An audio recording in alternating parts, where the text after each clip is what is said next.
A gente vai conversar sobre a derme e a hipoderme. Começando aqui pela derme, que é a camadinha que vem imediatamente abaixo da epiderme. A camada dérmica, pessoal, é uma camada de tecido conjuntivo. Nela nós encontramos os vasos, os nervos e os anexos epidérmicos. Tá? Ela é uma camada de tecido conjuntivo, tá? E nela nós encontramos as células transitórias e as células residentes. As células residentes são os estiócitos, os fibroblastos, os mastócitos e as células dendríticas. E as células transitórias são os linfócitos, os plasmócitos e outros elementos do sangue, tá? A interação com a epiderme ela é importantíssima para a manutenção dos dois tecidos, tá? Então ela colabora para a formação da junção dermoepidérmica, óbvio, né? E também para o reparo tecidual. Para o processo de reparação da pele, ajuda também na formação dos anexos epidérmicos, tá?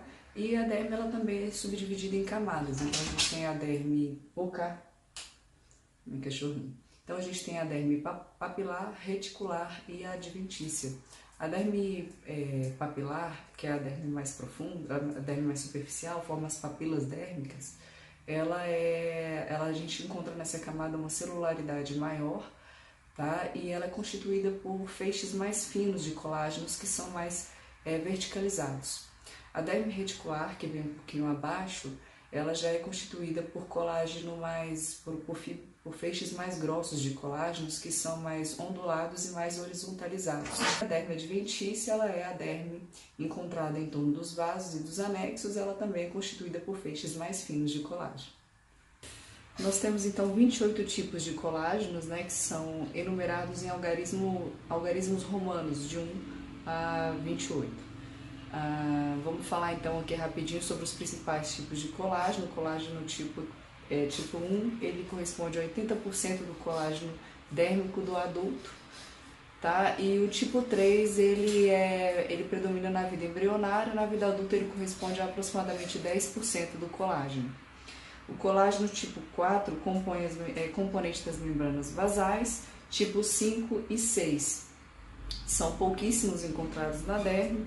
O colágeno tipo 7 eles são componentes das fibrilas de ancoragem ali encontradas na junção dermoepidérmica e são os antígenos da epidermólise bolhosa, tá? E o colágeno 17, eles estão encontrados os hemidesmossomos e são os antígenos do pemfigoide 2, certinho? Nós temos algumas enzimas que são responsáveis, pessoal, pelo equilíbrio de síntese e degradação do colágeno.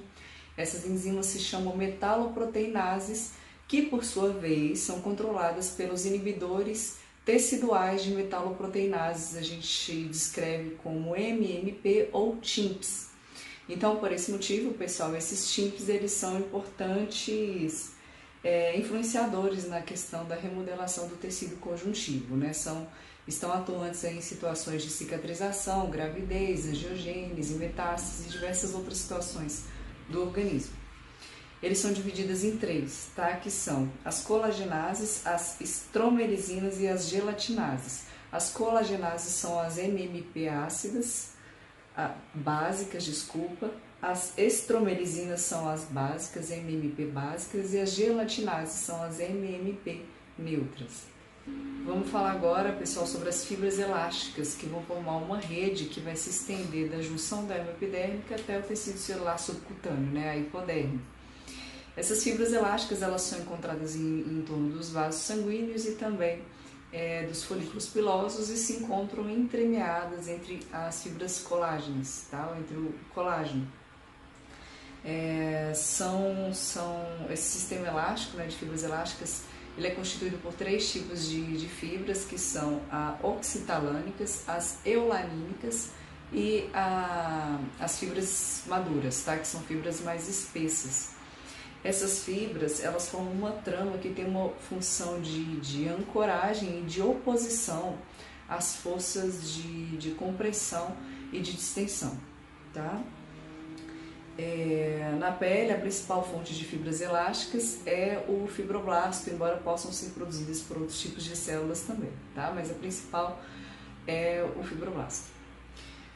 Em algumas doenças, pessoal, como a dermatite herpetiforme e no pemphigoide bolhoso, foi observada a atuação de uma enzima chamada elastase. Essa enzima ela tem uma atuação ali de diluição das fibras elásticas e também de outras estruturas ali da junçãozinha dermoepidérmica. Sobre a substância fundamental agora que a gente vai falar, né, os proteoglicanos e os glicosaminoglicanos, são substâncias capazes de manter uma inter-relação com o meio, com os diversos componentes do meio extracelular, tá? Então, dessa maneira, eles contribuem para que haja ali uma aderência entre as estruturas, certo? Essas substâncias, pessoal, elas são capazes de ligar até 1000 vezes o seu volume de água, tá? E por esse motivo, contribuem pela compressibilidade da derme, tá? Pelo seu volume e também pela retenção de água nessa camada. Pela concentração de água nessa camada dérmica. Os principais glicosaminoglicanos, eles são muito bem conhecidos pela maioria, tá? Que são o ácido hialurônico, a condroitina e o dermatanqueratano.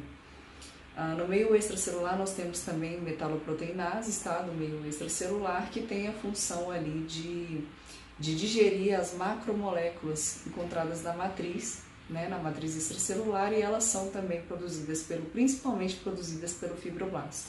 Vamos falar agora sobre as células encontradas na camada dérmica, tá, pessoal?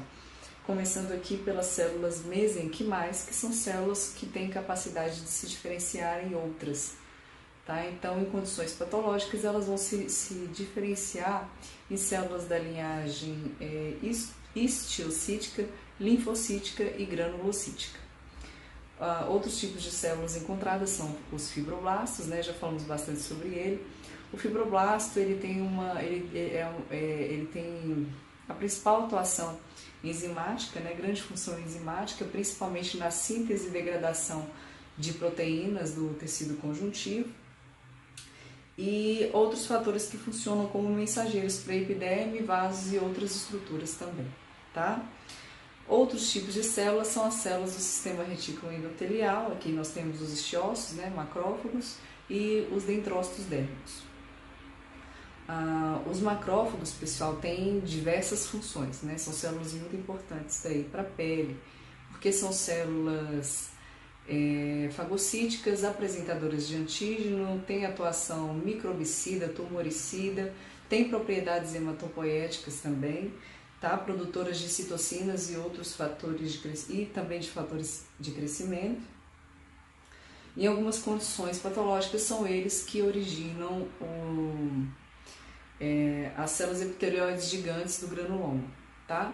E sobre os dendrócitos dérmicos, são células apresentadoras de antígenos encontradas principalmente nas regiões mais superiores da derme e também em torno dos vasos sanguíneos. Outro tipo de célula também encontrada na camada dérmica são os mastócitos, tá? Que são células que contêm grandes grânulos escuros no seu citoplasma, e esses grânulos são divididos em dois, tá? Os grânulos secretórios e os grânulos lisossomais. Os grânulos lisossomais, eles contêm hidrolases ácidas no seu interior, que são as responsáveis por digerir os proteoglicanos, glicosaminoglicanos e também os complexos glicolipídicos. Tá? Essa célula tem diversas atuações no corpo, eu vou falar rapidinho sobre cada uma delas. Então, são células que liberam fatores de crescimento, citocinas, leucotrienos e fator ativador de plaquetas. Eles desempenham também funções como reparação de tecido, reação de hipersensibilidade do tipo 1, defesa contra parasitas, quimiotaxia, ativação e proliferação de eosinófilos, promoção da fagocitose, permeabilidade vascular, ação antitumoral e angiogênese. Então, são células importantíssimas aí encontradas na camada dérmica. Bom, começando aqui no dia seguinte, vamos falar sobre a vascularização. Tá? A vascularização, então, tem um papel fundamental aí no processo de cicatrização, no controle da temperatura do corpo, da pressão arterial e no sistema imunológico. Na derme, a gente encontra, nós já falamos sobre eles, né, os glomos, que são corpos vasculomotores. Eles unem arteríolas e vênulas, tá? E atuam aí no processo de termorregulação e hemostasia. A gente tem também os capilares linfáticos, que é por onde se inicia a rede linfática, né, do organismo, que, como todo mundo já sabe, atua aí no processo de reabsorção intersticial, né, de fluido extracelular, de células e de moléculas maiores. Vamos falar agora sobre a inervação, tá? Então a pele ela é ricamente inervada, ela conta com milhões de terminações sensitivas livres que trazem para nós a sensação vinda do meio ambiente, tá? A distribuição da inervação da pele segue a distribuição dos vasos sanguíneos. Essa inervação da pele ela provém da medula espinhal e ela é mista, tá? Então nós contamos com fibras autônomas e fibras sensitivas. As fibras autônomas elas são as responsáveis por inervar as glândulas sudoríparas équinas e o músculo eretor do pelo, tá? E as fibras sensitivas elas têm terminações ali na papila dérmica e em torno dos anexos, tá?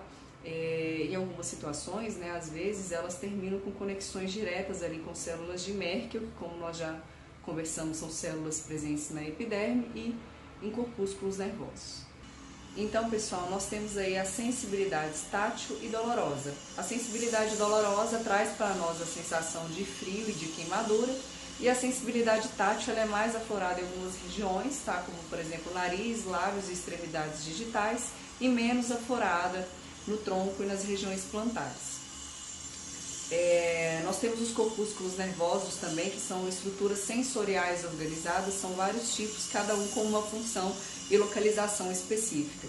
Vamos começar falando sobre o corpúsculo de Walter Pacini, que eu sei que a gente está falando da derme, mas eles se localizam na hipoderme, tá, pessoal? A camadinha que vem debaixo das regiões palmoplantares, se eu não me engano, isso, das regiões palmoplantares, eles estão relacionados à sensação de pressão, tá? Nós temos o corpúsculo de Meissner, que são corpúsculos relacionados principalmente à sensação tátil, tá? Eles são localizados ali na papila dérmica, ok? Na papila dérmica das pontinhas dos dedos, trazem então pra gente essa sensação tátil. O corpúsculo de Krause são corpúsculos localizados ali na transição entre a pele e a mucosa, e eles trazem pra gente a sensação de frio. Por último, nós temos aí o corpúsculo de Ruffini, que são bem numerosos aí na região plantar, tá? E eles trazem para nós a sensação de calor. Sobre a sensação de prurido, né, pessoal, que é aquela sensação de coceira, ele é percebido por somente 5% das fibras nervosas não mielinizadas, que são denominadas de fibra C. Para finalizar o vídeo, vamos falar então sobre a última camada da pele, que é a hipoderme. Tá? Então a hipoderme, pessoal, ela é composta por lóbulos de lipócitos que são delimitados por tecido conjuntivo contendo vasos sanguíneos, linfáticos e nervos. As células constituintes dessa camada, que são os adipócitos, eles contêm uma grande concentração de lipídios no seu citoplasma. Desses lipídios, o principal são os triglicérides. As funções da camada, a hipoderme ela tem diversas funções para o corpo também, tá? E funcionam então como depósito de calorias, o que não é novidade para ninguém. Ele mantém a temperatura porque funciona como um isolante térmico, protege a gente contra traumas, tem a atuação de modelar o corpo, né, e ele proporciona para a pele também uma certa mobilidade em relação às estruturas subjacentes. Espero ter ajudado vocês. A minha referência para estar fazendo esse vídeo aqui foi o livro do Azoulay, a 6ª edição.